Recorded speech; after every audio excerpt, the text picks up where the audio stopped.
नमस्कार साथियों, आप सबका पुनः स्वागत है श्रद्धा स्टो ज्योतिष में। आज हम लोग कवर करने वाले हैं कुंभ लगन की कुंडली में यदि शुक्र सप्तम भाव में बैठे हैं तो क्या फल है। हम ये भी कह सकते हैं कुंभ लगन की कुंडली में सिंह राशि का शुक्र किस प्रकार का फल देता है। इससे पहले हम लोग चैनल में सूर्य से लेकर बृहस्पति तक की कंप्लीट वीडियो रिकॉर्डिंग अपलोड कर चुके हैं।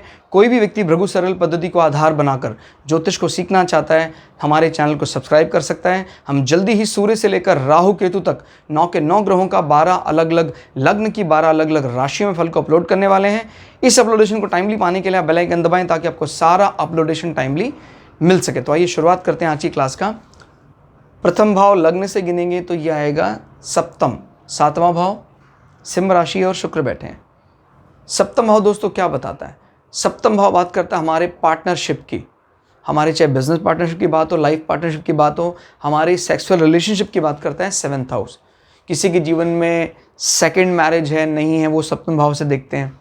सप्तम भाव के अशुद्ध होने पर व्याभिचार जन्म लेता है, अलैंगिक संबंध हमारे माने लैंगिक संबंधों की जो शुद्धता है वो नष्ट होती है इस भाव में किसी पाप ग्रह के आने से। क्लियर हो गया। और यहाँ पर 5 नंबर जो सूर्य का नंबर है, राशियों में सभी राशियों का राजा माना जाता है। तो सूर्य की तरह ही ये व्यक्ति जो यानी इनका पार्टनर जो होगा सूर्य की तरह ही व्यक्तित्व दिखेगा, मुख्य रूप से राजसी अथॉरिटी वाला। और सूर्य अगर अच्छा है तो इस अथॉरिटी को सोसाइटी एक्सेप्ट करेगी। सूर्य अगर बेकार है तो ये फिर दिखावा मात्र रह जाएगा। याद रखिएगा सूर्य ही है वो जो इनको वो इस प्रकार की प्रॉपर्टी दे रहा है। लेकिन अगर सूर्य खराब हो जाएगा तो आपका ये राजसी नेचर, आपका जो किंगली नेचर जिसको बेसिक बोलेंगे, राजाओं की तरह बर्ताव करने का, अथॉरिटी के साथ अच्छे से, वो सोसाइटी के द्वारा एक्सेप्ट नहीं किया जाएगा अगर सूर्य बेकार होगा। सूर्य अच्छा है, जैसे मान लीजिए सूर्य एक्सेल्ड करके चला जाता है यहाँ पर उच्च का होकर, तो बहुत अच्छा काम करेगा। ऐसे व्यक्ति के पार्टनर के संबंध उनके भाई बहनों के साथ बड़े अच्छे होते हैं। क्लियर हो गया। एग्रेसिव थोड़ा सा होने के बाद भी, क्योंकि सूर्य भी एक क्रूर ग्रह माने जाते हैं, होने के बाद भी आदमी के पार्टनर इनके लिए बड़े अच्छे माने जाते हैं, यानी कि इनके लिए अपने आप को भाग्यशाली मानते हैं। अब शुक्र बैठकर देखिए, अगर शुक्र सूर्य के साथ आ जाते हैं तो फिर सूर्य को भी टेंशन और शुक्र को भी टेंशन है। दोनों परम शत्रु हैं और वो भी शत्रुता सप्तम भाव में निकाल रहे हैं।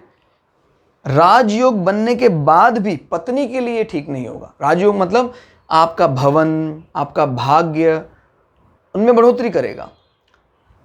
आपके सोसाइटी का जो मतलब स्टेटस है सोसाइटी में आपके भार्य को लेकर, यार बहुत अच्छा आपका तो जीवन, वो भी अच्छा हो जाएगा। लेकिन इन स्टेटस भर से क्या आंतरिक सुख मिल सकता है? अंतरंग संबंधों में पत्नी पत्नी का जो प्रेम होता है क्या वो मिल सकता है? नहीं। अगर सूर्य और शुक्र इकट्ठे हो जाते हैं यहाँ पर तो सूर्य बहुत बली हो जाएगा, तो शुक्र को पीड़ित माना जाएगा फिर। और शुक्र का मतलब होता है प्रेम संबंध, वीर्य, रज, ये सारी चीजों को कम कर देगा। क्लियर होगा। अगर कोई पुरुष की कुंडली है तो वीर्य को घटा सकता है, महिला की कुंडली है रज को कम कर सकता है, एंडोस्पर्म नष्ट हो सकता है। पति पत्नी में अगर राहु जैसा प्लैनेट भी बैठ जाए तो पति पत्नी में सेपरेशन का कारण भी बन सकता है। बस राजयोग है इसीलिए वो डिवोर्स तक नहीं पहुंचेगा। क्योंकि देखिए, एक व्यक्ति में कोई कमी है लेकिन उसके साथ बहुत बड़ी खूबी भी है, तो कमी ढपी रहती है। तो बस वही है कि भाई क्योंकि राजयोग इन्वॉल्व हो जाएगा तो इसलिए डिवोर्स तक तो बात नहीं जाएगी। कोई भी कुंडली की शुभता, बड़ी शुभता जीवन के अशुभ प्रभावों को काफी हद तक डिनाय कर देती है, कम कर देती है। या राजयोग के अतिरिक्त जैसे मान लीजिए बृहस्पति की दृष्टि पड़ जाती तो भी डाइवोर्स वगैरह के केसेस जो है वो होने के चांसेस ना के बराबर हो जाते हैं। क्लियर। तो शुष्क राशि है, शुष्क राशि में शुक्र को बैठना पड़ रहा है तो थोड़ा सा अटपटा सा काम, लेकिन थोड़ा सा सपोर्ट मिल रहा है क्योंकि इसके नैसर्गिक नेचुरल कारक माने जाते हैं शुक्र इस जमीन के परमानेंट। तो अपने गुणों को देने का प्रयास करते हैं। वो अलग बात है कि वो इस नंबर के द्वारा एक्सेप्ट किया जाएगा कि नहीं किया जाएगा। फिर भी आप जब तक सूर्य इकट्ठा ना हो, इसको यही मानना है कि पति पत्नी के संबंधों के, आंतरिक संबंधों के लिए, अंतरंग संबंधों के लिए ये शुक्र बैठना है यहाँ पर शुभ फल देगा। क्लियर हो गया। तो इसमें अब हम बात कर लेते हैं अपने मकान की और अपने भाग्य की। मकान या भवन या माता का जो सुख है उसका संबंध 1, 2, 3, 4, तो माता का सुख जो है कम हो जाएगा आपके विवाह के बाद। क्लियर हो गया? क्योंकि माँ का सुख देखना है तो यहाँ से देखते हैं। आपके लिए माँ की एक्सेप्टेंस, चतुर्थ भाव का स्टेटस, इसमें किन किन भावों, किन किन ग्रहों की दृष्टि पड़ रही है। जैसे मान लीजिए इसमें बृहस्पति की दृष्टि पड़ रही है तो कहता भाई आपके लिए तो भाग्यवान बना रहेगा, माँ आपके लिए भाग्यशाली रहेंगी, माँ आपको सुख देने वाली होंगी, लेकिन माँ का सुख छिन जाएगा आपके विवाह के बाद। क्योंकि माँ 1, 2, 3, 4, माँ का सुख आपके सप्तम स्थान से पता लगता है। क्लियर हो गया? इसी प्रकार से आपका जो भवन आपने बनाया उसका भी सुख कम होगा विवाह के बाद। अनावश्यक बात, विवाद, क्योंकि देखिए माँ का स्वभाव आपका जो है वो फिमैलिक है, आपके पार्टनर का स्वभाव मैलिक है। इनको दूर कहीं अगर संबंध बनाते तो ज़्यादा अच्छा होता। शुक्र जैसे यहाँ बैठते तो अच्छा होता, यहाँ बैठते तो अच्छा होता। यानी इस कई बार हमारी कुंडली में हमने देखा है कि जो राजयोग हैं वो भी हमें फ़ायदा की बजाय उल्टा नुकसान देकर चले जाते हैं। सोसाइटी में हमारा स्टेटस तो अच्छा कर जाते हैं वो, तो इसलिए आप अपने दिमाग में इसको भी अच्छे से स्वीकार कर लेना कि राजयोग अच्छे प्लैनेट से बनता है तो उसका प्रभाव बड़ा अच्छा रहता है। कि भाई जैसे कहता है भाई ये धन ले जा, तू तेरे काम आएगा। हर बार धन हमारे स्टेटस को बढ़ा देता है, ठीक है, हमने बात स्वीकार कर ली, लेकिन उस धन के आने से क्या उसको भोगने वाले लोगों को उसका सच्चा सुख मिल पाता है, ये डिपेंड करता है कि वो राजयोग किन प्लैनेट के कारण बना और किस जगह पर बना। जैसे मान लीजिए 1, 5, 9 में बन रहा है तो अच्छे है, और 4, 7, 10 में ये भी अच्छा माना जाता है वैसे।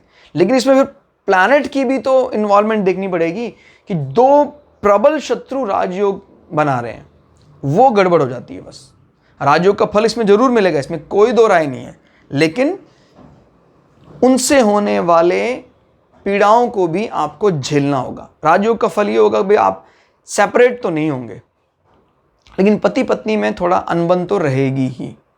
क्लियर हो गया? फिर हम बात कर लेते हैं शुक्र की दृष्टि की। विवाह के बाद आपकी पर्सनैलिटी बढ़ेगी, इसमें कोई दो राय नहीं। विवाह के बाद आप अपने आप को थोड़ा ज़्यादा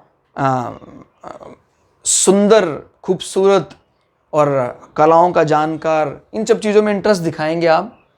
क्लियर हो गया? उसके मतलब इतना होने के बाद भी आपका जो मानसिक स्तर है उसमें एक प्रकार का अलग सी शांति बनी रहेगी, तो ये एक अच्छी बात है। क्लियर हो गया? भाग्य या पिता भाव का स्वामी यहाँ बैठा हुआ, ये भी अगेन पीड़ित माना जाएगा। तो यानी इससे ना सिर्फ माँ को, पिता को भी जो जीवन में उनके जो आने वाली उपलब्धियाँ हैं, उपलब्धियाँ देखा जाता है 11वें भाव से, इससे 11 गिना जाएगा तो ये उपलब्धियाँ उनको कम प्रतीत होंगी, लाभ में रुकावटें उनको दिखाई देंगी आपके पार्टनर के कारण। तो ऐसे लोगों को पार्टनरशिप डील भी बहुत सोच समझ के करनी चाहिए। आपको कोई भी पार्टनरशिप डील करनी है तो सेकंड पर्सन के नाम से करनी चाहिए, नहीं तो आप उसमें गच्चा खा जाएंगे, आपके लिए वो डील ज़्यादा उपयुक्त नहीं कही जा सकती है। तो ओवरऑल मतलब हम इसको पासिंग मार्क्स ही कह सकते हैं। 100 में से 30 नंबर 35 नंबर मिल रहे हैं इसमें, तो नॉट सो गुड। क्लास आपको कैसी लगी कमेंट करके ज़रूर बताइएगा। मिलते हैं अगली क्लास में, तब तक के लिए जय श्री भृगु पराशरा, जय श्री शुक्राचार्य, नमस्कार।